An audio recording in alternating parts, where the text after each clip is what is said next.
Welcome to CivilNet. CivilNet is a project of the Civilitas Foundation.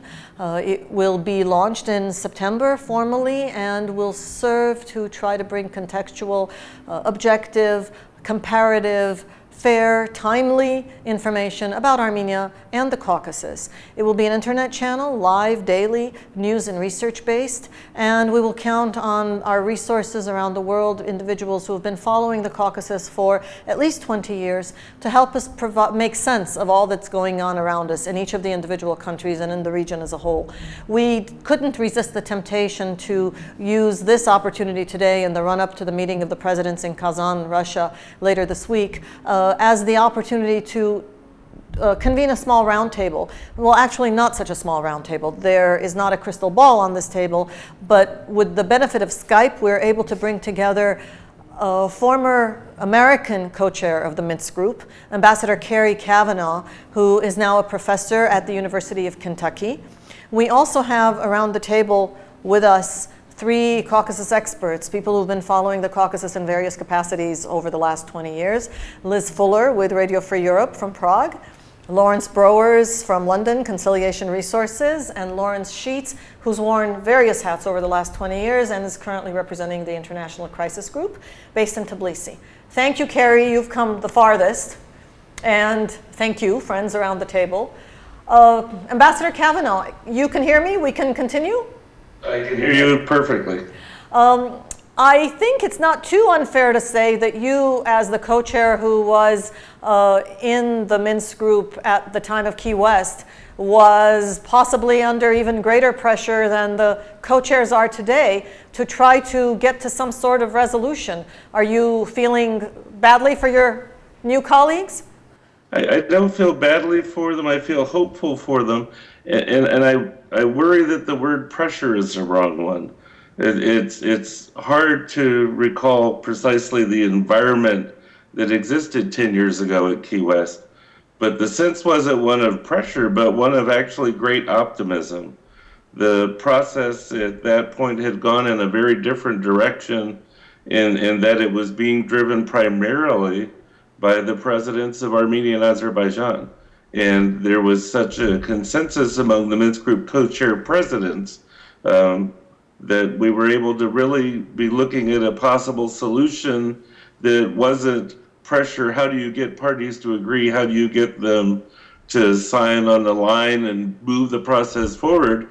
But it was much more pressure. How do you make sure you're doing everything you can to facilitate their efforts to craft a definitive agreement?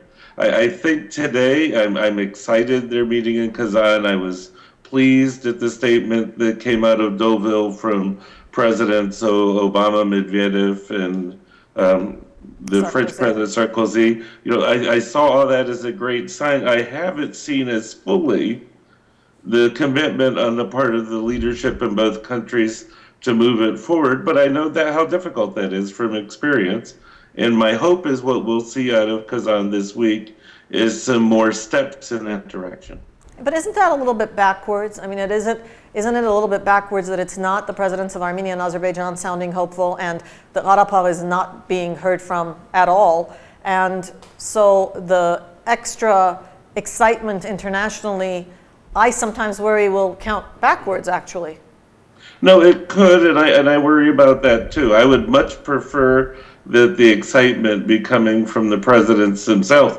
And I think the dilemma is that what we've heard more worries that this could go in the wrong direction. And we've had a lot of concern over the last year, and this has been seen in the press and in roundtables, that you could have renewed violence in the region. And we have had incursions and incidents along the line of contact. So the driving force has not been entirely a positive one. But it has led, I think, to a coalescence again on the part of the Minsk Group countries to push very much together toward a solution. And I don't see any unhealthy competition in there today. I actually see a very strong united front. Do you think there's a reason why the push and the hype is on today and not last year in Sochi or the year before in Mindorf or anywhere else?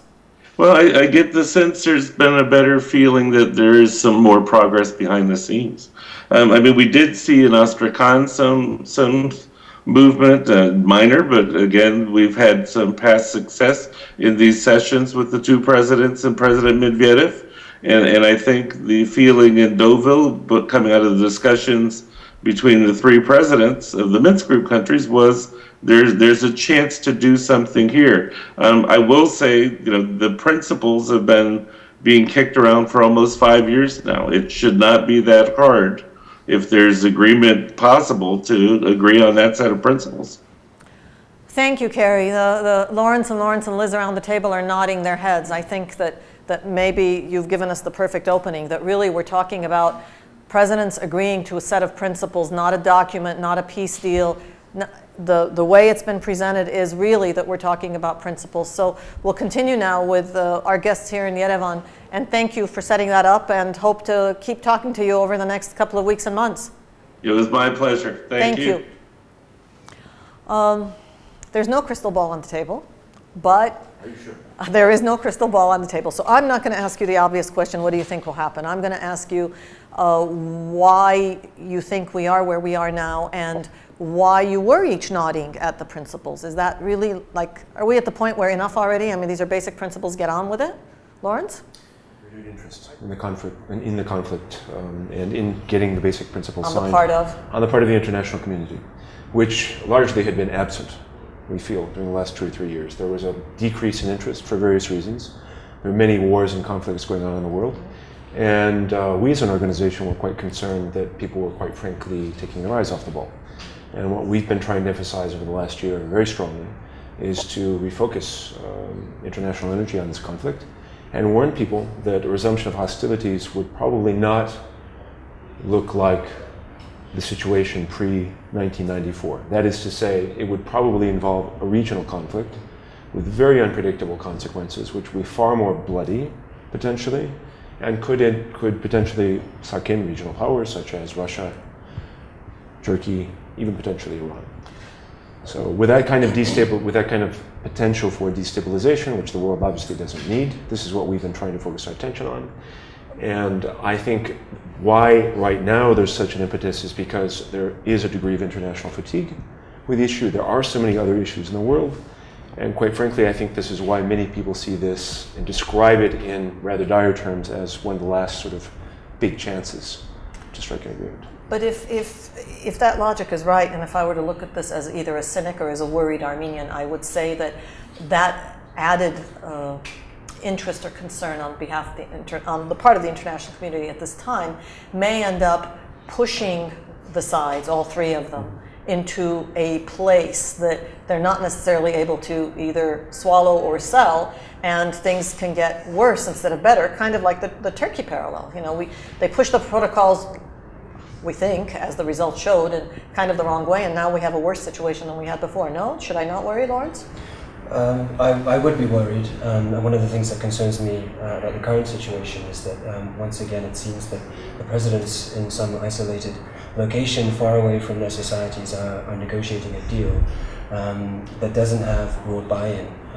I've just come back from Nagorno-Karabakh, where I met with a former Bakuvian Armenian from Baku, who said that they'll reconcile us. And there's very much this vision of a top-down peace.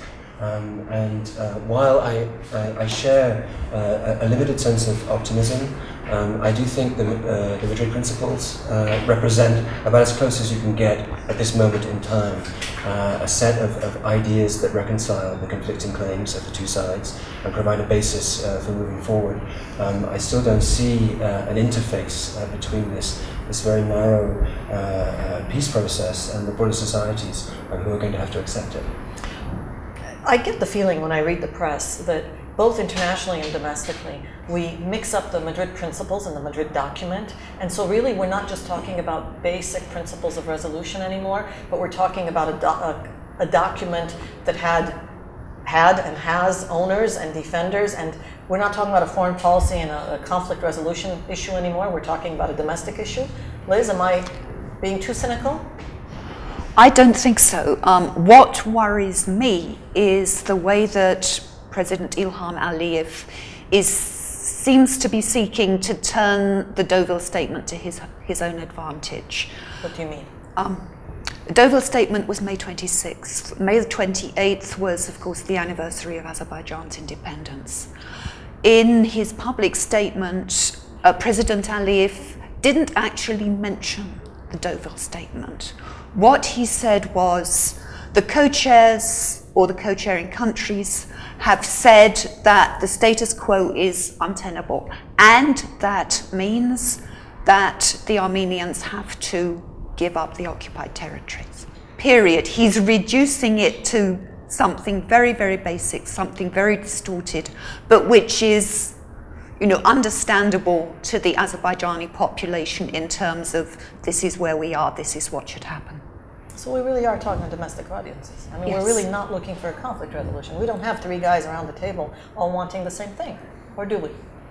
Well, I see the presidents, they're very Janus-faced in terms of the rhetoric that they use. They use a certain rhetoric with the international community and a very different kind of rhetoric, the language of no compromise with their own societies. And the Minsk process has been spoken about as if it was a tunnel that needs to be isolated from societies, and the principles need to be worked out in isolation from those and being protected from politicization in society. But one also has to think about what's waiting at the end of that tunnel. And what I see at the moment are populations with radically different expectations that come from a leadership rhetoric that is fundamentally mismatched with the language of the formal peace process, of the Madrid principles. What do you think is waiting for us in the region? I mean, it's obvious what the French, the Americans, and the Russians are working towards. What's the view from Georgia? What's the view from the North Caucasus? Well, starting with Georgia, I think that it was rather surprising to me in discussions with many of the members of the Georgian leadership, because there are so many other issues which Georgia is tied up in itself, that the degree to which many Georgian officials didn't appear to really understand the seriousness of the situation. Because I'm surprised that they didn't. Yes, because I simply think because of sensation overload, to be honest with you. Sensory overload, having so many problems domestically and with all of the conflicts within Georgia and the potential conflicts and the various situations, the domestic political situation. However, I think that they've become more aware that the possibility of renewed conflict could very negatively impact Georgia, and they've started to pay a lot more attention to it, as far as I can see. I think Liz probably comment on the North Caucasus. For the North Caucasus, it's not an issue. I mean, I would say that the South Caucasus is far more aware of what's happening in the north and concerned about it than the other way around. So at the end of the day, we are going to come out of Kazan with perhaps a signed document on principles, with perhaps a declaration, and if it is less than the hype expects, is that where the international fatigue kicks in and this becomes the dormant conflict all over again? Well, I think it's a matter of degree. I mean, it depends. We'll just talk. Again, we don't have a crystal ball, so I think it really depends on the result. If we come away with absolutely nothing, and the two presidents walking away agreeing to hold further discussions, then I think that would be seen as, of course, a very worrying sign, and you could see a bit of international fatigue with the issue again. If you get a partial result of some kind, and there are many speculations out there, which I'm not going to get into right now, then I think that it depends on who's interpreting it, but I think largely it would be seen as at least some sort of movement, and the international community would try to use this to extend the momentum. The Turkey process and the pressures that it has brought to bear on this process, are they real pressures? Are they natural geopolitical pressures, or are they artificial and can damage this much more volatile conflict?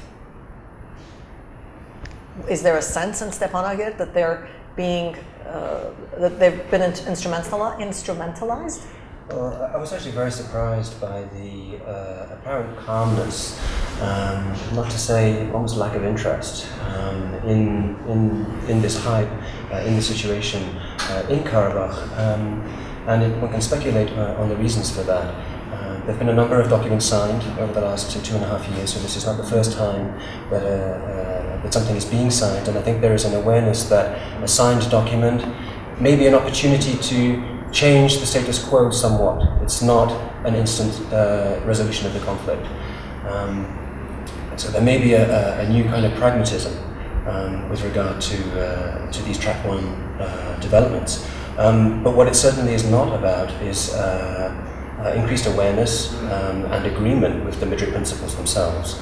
And this is still something that is fundamentally missing across the conflict landscape, is a sincere engagement with societies on what the Madrid principles really mean. You have diametrically opposed understandings of what one hears as being the first, the critical six principles. So if the result of Kazan is an opening for more track one, track two interaction to bring societies into the debate, then I would see that as a very positive result. The fact that the representatives of Armenia, and sometimes the international community, frequently repeat that without Arapov on board, nothing can happen.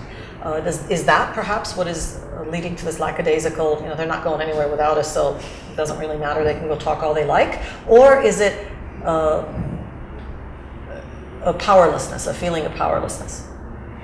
It depends on who you talk to. I think there is a kind of ingrained sense of we have natural veto power. It's just a question of when we exercise that power. And if we exercise it later on in this process, we may get something before we have to do that. At the same time, I think there is a perception also of a powerlessness. That association between President Sargsyan and the de facto President Sakyan, that relationship is such that Yerevan does have a considerable amount of influence in terms of public statements, public mobilization. It's a very different situation today from the last kind of hyped up window, which was in 2009. One has to question, what's causing that? It could be pragmatism, it could be the Yerevan-Stepanakert relationship as it is right now. There are different explanations for that, but it is quite striking. We'll wait and see. Thank you. See. Thank you.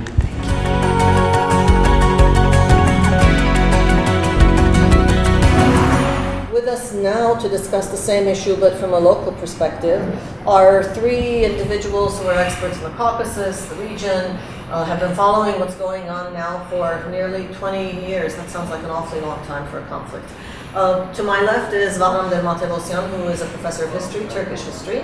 Tevan Boğosyan, who's director of the International Center for Human Development, and Alexander Iskenderian, who directs the Caucasus Media Institute. Caucasus Institute. Caucasus Institute. Yeah. They do a lot of media. Now it's the Caucasus Institute because our problems are bigger than media. We're going to talk about not what you think is going to happen. I told Lawrence a little while ago, there's no crystal ball on the table. You don't have to predict the future. But please, let's try to understand why now and why this kind of hype. Is it domestic politics? Is it regional politics? What's driving the situation now? Ali? I would say it's not about domestic politics, it's about regional or international politics, because after, let's say, Russian-Georgian war, the situation in Minsk group, in negotiations, etc., was changed. I would say that now Russia has carte blanche from United States and France and Europe to try to continue the Minsk process, don't let him to die, and try to continue at least in the situation when you have status quo, when you have this channel between Azerbaijanis and Armenians, and internationalization of negotiations, that not you have just Armenians and Azeris there, but you have Americans, French, and Russians. We can talk some other time about whether Russia has been given the carte blanche or has taken the initiative. For the moment, let's But not. it's the same thing. At the end, perhaps, but today it appears as if everybody except the presidents are talking about Kazan and what's to be expected. Aliyev isn't even really talking about it, and President Sarkisyan isn't. But the French are, and the Americans are, and the Russians are. And why are they doing this? What's on the table? I think they are much more interested in what the process will be than the sides are really understanding what will be outcome of this. Just recently I read some article about my view of symbolism of Kazan, or the symbolism of the time which is coming, because 2012 is a year of elections in all cultures, countries. The presidents are in all three countries trying to be re-elected. They need something to talk and show. So it's domestic politics, but not our domestic. It's their domestic. I think yes, it's much more domestic politics than international politics. And there is one more component that European Union is trying to at least get some stake, whatever it will be, participation or something. It's not enough for them, because the Europe is changed from its external policy. They trying now to establish some new institutions. They're understanding that the region some kind of way within their interest, because there is European neighborhood policy, Eastern Partnership, but they are out of these processes that are going on, and they're trying to get in. I think this is process really that is coming to Kazan. Okay, cynic Salpi says it's really Turkey. Well, I would say that Turkey is currently undergoing a serious process concerning how to reconfigure the domestic politics in terms of redistribution of power within the AKP.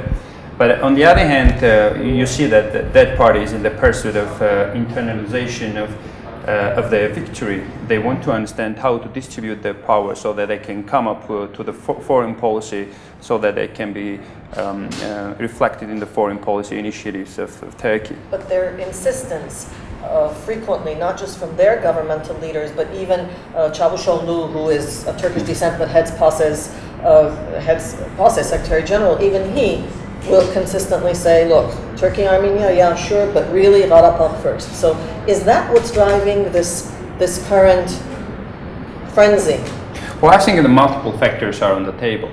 But Turkey, I guess Turkey is busy with many things, and currently he isn't going to say anything else than he has said so far on the Karabakh issue.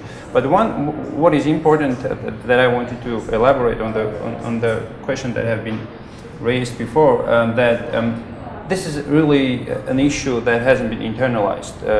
In case that in a matter that I guess that the presidents of Armenia, Azerbaijan, they haven't done their home task.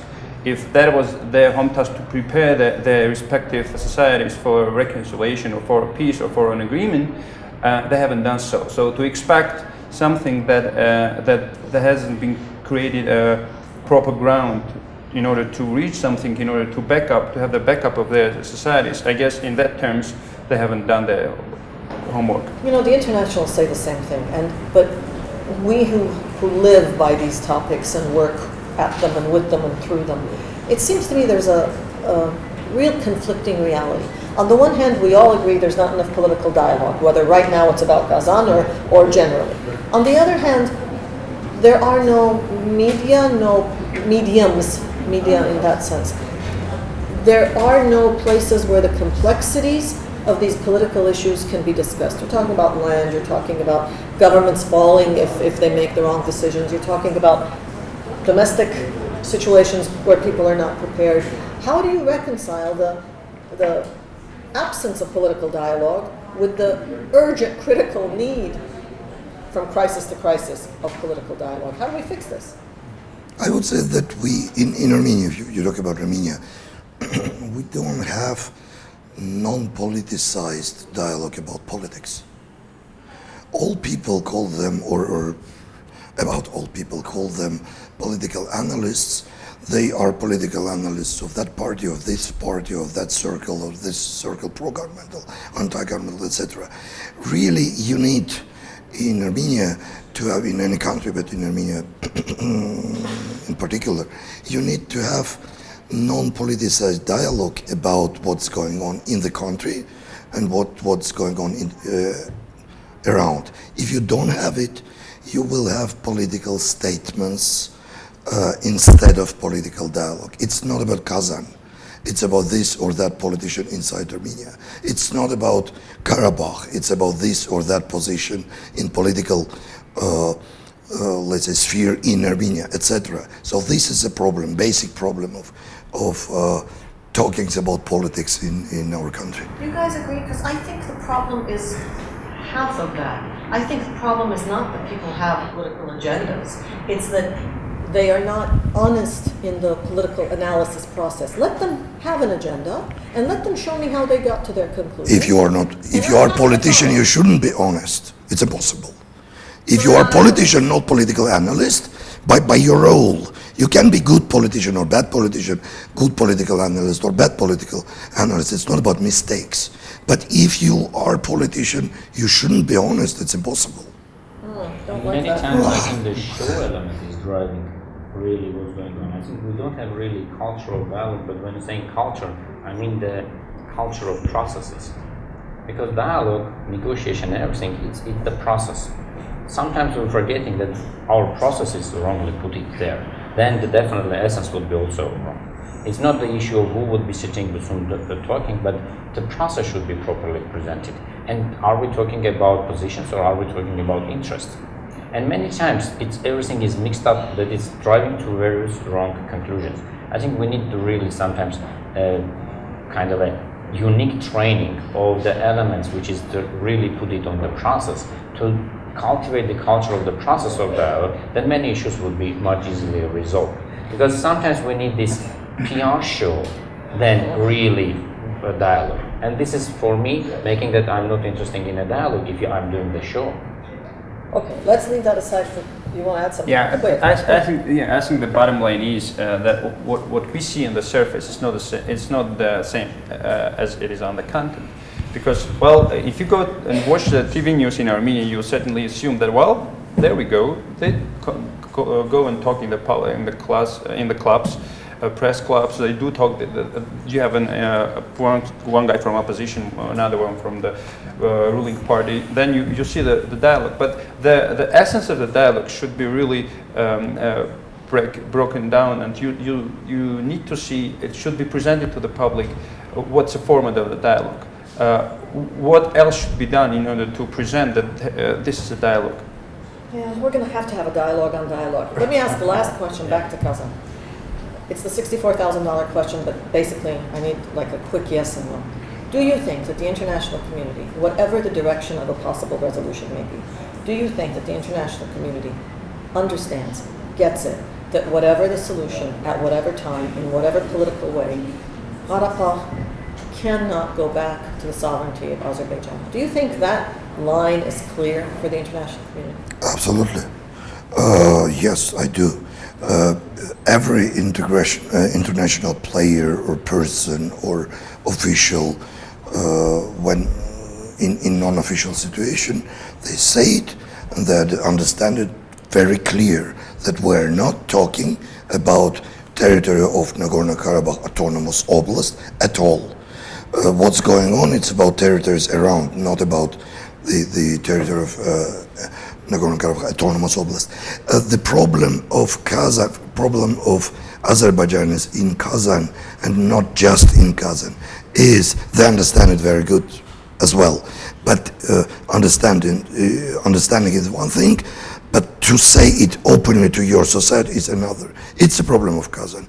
But it's very clear that nobody is going to talk about returning Karabakh to Azeris. Yes? I think yes, and not only that many of them even start to talk on the record logic of their understanding, that saying that, guys, there's a format of the referendum or plebiscite, and it's your task to prove what will be there, and we definitely believe that we'll get it. But it's even now more about not all the territories around or something like this, because they are also understanding that the idea of the security. And I would say that it's also mainly in the Azerbaijani society, even the understanding that Karabakh is really lost.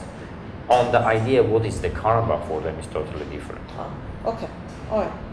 Well, I think the first Aliyev himself understands that there is no way to go back, and it's just a matter of timing, how quick and how slow he'll proceed with trying to persuade his own society and Turkey, of course, that you guys, I'm giving up. So this is a matter of timing, and it's a matter of internal resources and how he can consolidate his own resources in his own society, so that he can go forward. Thank you. You've heard one of those rare positive outlooks on the political situation that is still before us to resolve, and we will see what Kazan brings. Thank you. Thank you.